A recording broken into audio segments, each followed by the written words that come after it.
Good morning, સ્વાગત છે આજના નવા વ્લોગમાં. મિત્રો, આશા રાખું છું આપ સૌની તબિયત સારી હશે. મિત્રો, આજે એક ભાડું છે અને ભાડું મારવા માટે હું જઈ રહ્યો છું સોનગઢ.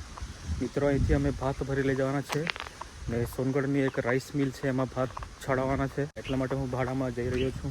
પિકઅપમાં ડાંગર ભરીને રેડી થઈ ગયું છે. અત્યારે અમે નીકળવાના છે સોનગઢ જવા માટે.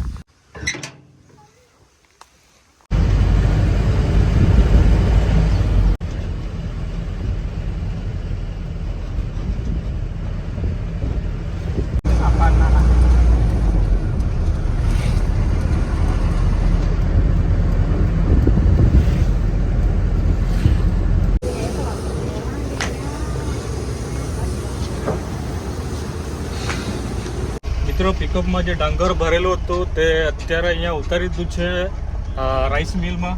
ને મિત્રો, મેં અત્યારે જાઉં છું પંચર બનાવવા માટે.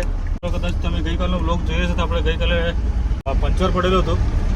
મિત્રો, એ ટાયરનું પંચર બનાવવા માટે અત્યારે હું જઈ રહ્યો છું. એમ તો ડાંગર ચડાવતા વાર જ લાગશે અહીંયા મિલમાં, કારણ કે પબ્લિક વધારે છે અને ડાંગર બી વધારે છે, એટલે આપણો નંબર મોડો આવશે.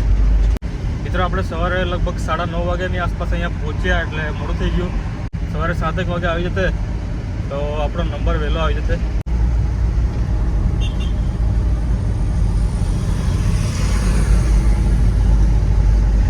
મિત્રો, હું આવી ગયો છું ટાયર પંચર બનાવવા માટે પંચરવાળાની દુકાન પર સોનગઢ.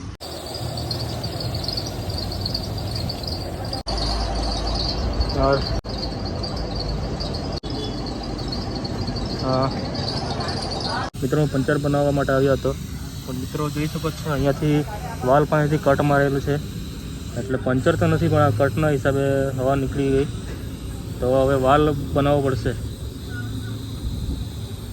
એટલે મિત્રો, આપણી પાસે સ્પેરમાં બીજી ટ્યુબ હતી, એટલે એ ટ્યુબ હવે નાખવાના છે. પેલી બાજુ સામે પડેલી છે. મિત્રો, આજે હું ભાડું મારવા માટે આવ્યો હતો, પણ જે ટાયર પંચર હતો એને બનાવી લીધું છે. બીજું બધું પરચુરણનું કામ હતું, વેલ્ડિંગ કરવાનું હતું, એ બી કરાવી લીધું છે. અત્યારે હું જાઉં છું ફરીથી રાઈસ મિલ પર. જે ડાંગર અમે લઈ આવ્યા હતા તેને અત્યારે છડી નાખ્યું છે.